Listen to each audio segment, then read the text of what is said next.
North Carolina is not very well known in the UK and Ireland, but we're actually the 6th most visited state among U.S. domestic travelers. So we're a very popular place for the U.S. folks to go.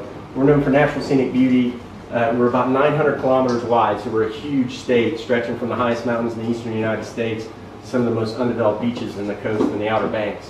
But what I love about North Carolina is I'm a former journalist. I used to be a writer, and what I love is about the stories. We have hundreds of stories to tell. In fact, we have a website called project543.com, and we're 543 miles wide. That's why we do it. And it's 543 things you can only do and see in North Carolina. They're really interesting and unique, and it ranges from things like on the coast, we have the Cape Hatteras National Seashore, which is America's first national seashore, and there's a little island called Ocracoke, which is the island where Blackbeard the pirate was killed, strangely enough, by troops from Virginia.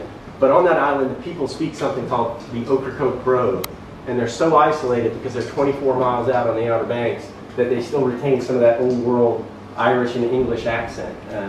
So I think what the Irish and the Brits who come over find is that there's a lot of connection. We have a lot of Scotch-Irish history in North Carolina throughout the state.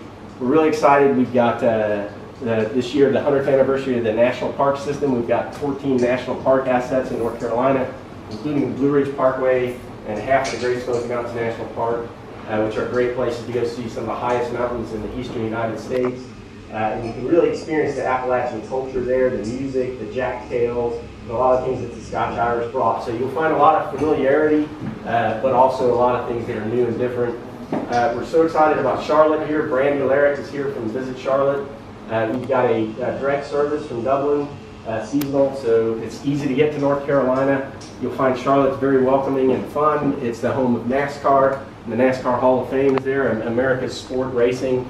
But what I really wanted to talk about was alcohol. We've spent 2 days here in Ireland, and I think alcohol is a very important thing. So we have 150 craft breweries in North Carolina, more than any other state in the South. Beer is very important to us. We do a beer month, in fact. And if you come, Charlotte in particular is one of the areas that has a great beer scene that's growing. People can drink there. We also have 150 wineries in North Carolina. We were, before Prohibition in America, we were the largest wine producing state in the country. And we're celebrating the 10th anniversary of legalized whiskey and distilleries. And so there are a lot of that going on, and a lot of that comes from the Scotch-Irish roots, the people who came here and made moonshine for years and years and years.